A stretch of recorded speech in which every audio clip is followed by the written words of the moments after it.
자, 오늘은 셰익스피어의 작품 중에서 어쩌면 가장 논쟁적이면서도 또 가장 흥미로운 희곡이죠. 끝이 좋으면 모든 것이 좋다에 대해 한번 이야기해볼까 합니다. 이건요, 주어진 운명에 그냥 순응하는 게 아니라 스스로 자기 길을 만들어 나가는 한 정말 놀라운 여성에 대한 이야기입니다. 만약 여러분이 불가능해 보이는 사랑을 위해서 당신은 대체 어디까지 걸 수 있습니까? 라는 질문을 받는다면 어떨 것 같으세요? 이 작품의 주인공 헬레나는요, 이 질문에 망설임 없이 답합니다. 자신의 평판, 명예, 심지어 목숨까지 그야말로 모든 걸 걸겠다고 말이죠. 이 이야기의 중심에는요, 정말 너무나도 다른 두 사람이 있어요. 한 명은 헬레나. 비록 신부는 평민이지만 돌아가신 아버지를 닮아서 아주 총명하고 재능 있는 의사의 딸이죠. 그리고 다른 한 명은 버트람 백작. 헬레나가 정말 온 마음을 다해 사랑하는 저 높은 곳에 있는 귀족 청년입니다. 뭐랄까, 셰익스피어 시대 이 둘 사이의 신분 차이라는 건요, 그냥 넘을 수 없는 벽 그 이상이었어요.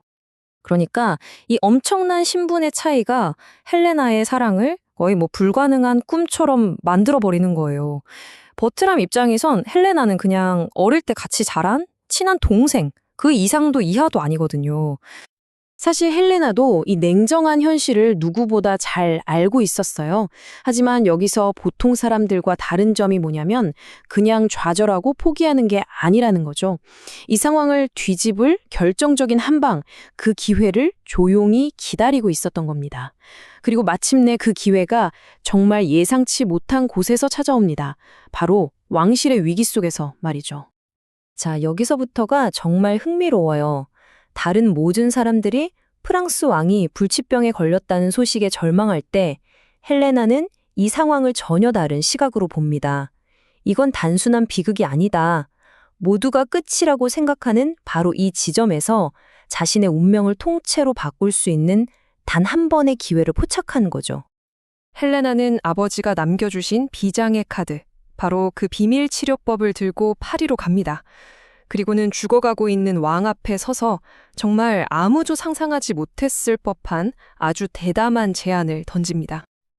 이거래 정말 보통 배짱이 아니죠. 한번 보세요. 첫째, 왕의 불치병을 아버지의 비방으로 고쳐주겠다. 둘째, 만약 실패하면 그 대가는 공개적인 망신과 죽음입니다. 하지만 셋째, 만약 성공하면 그 보상으로 궁정의 어떤 남자든 자신의 남편으로 고를 권리를 달라는 거예요.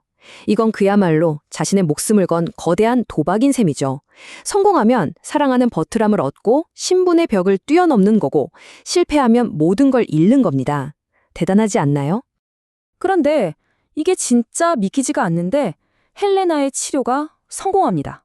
왕이 정말 기적적으로 건강을 되찾은 거예요. 온 궁정 신하들이 보는 앞에서 왕은 헬레나와의 약속을 지키겠다고 큰 소리로 선언하죠. 자, 이제 약속을 지킬 시간입니다. 프랑스에서 네로라 하는 젊은 귀족들이 쫙 늘어서 있어요. 이 중에서 누구든 남편으로 고를 수 있는 거죠. 헬레나는 한치의 망설임도 없이 그들 사이를 걸어가서 정확히 한 사람, 바로 그녀가 사랑하는 버트람 앞에 섭니다. 그리고는 당당하게 말하죠. 제 모든 것을 당신께 바치겠습니다. 이 사람이 바로 제가 원하는 남자입니다. 이렇게 자신의 승리로 얻어낸 권리로 모두 앞에서 버트람을 남편으로 지목하고 사랑을 고백하는 겁니다. 하지만 버트람의 반응은요, 그야말로 충격과 공포였어요. 아니, 가난한 의사딸이 내 아내라고? 차라리 모욕을 당하고 말지. 이렇게 소리치죠. 생각해보면 그럴만도 한 게 당시 귀족 사회에서 가문이나 할통은 목숨보다 더 중요한 거였거든요. 아무리 왕의 명령이라지만 평민 여자를 아내로 맞으라는 건 버트람에겐 엄청난 모욕이었을 겁니다. 그래서 그는 모두가 보는 앞에서 공개적으로 헬레나를 거부해버립니다. 하지만 왕의 말이 곧 법이죠. 왕은 자기 명예가 걸린 문제라며 결혼을 그대로 밀어붙입니다. 그래서 헬레나는 일단 결혼식을 올리는 데는 성공해요. 근데 이게 창 반쪽짜리 승리죠. 왜냐하면 바로 옆에 서 있는 남편이 자기를 뼛속까지 경멸하고 있으니까요. 버트럼은 여기서 아주 잔인한 복수를 합니다.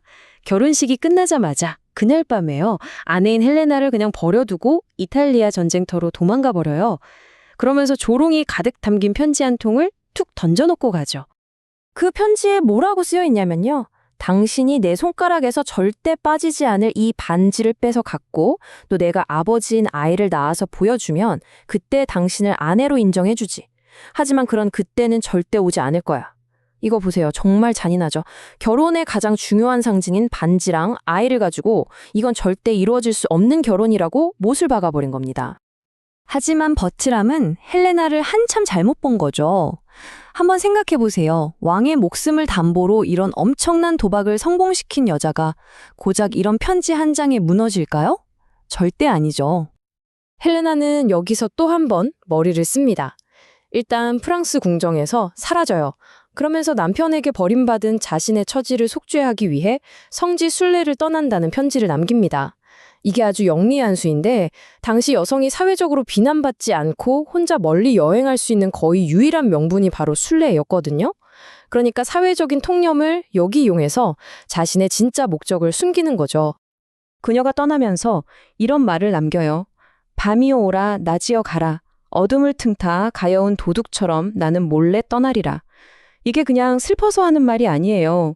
잘 들어보면 이건 패배 선언이 아니라 이제부터 시작돼 두 번째 비밀 계획, 두 번째 도박을 알리는 선전포고나 다름없습니다. 과연 그녀는 이대로 포기하는 걸까요? 아니면 남편의 마음을 얻기 위한 훨씬 더 대담하고 치밀한 계획을 세우고 있는 걸까요? 순례자로 위장한 헬레나는 버트람을 따라서 이탈리아로 향합니다.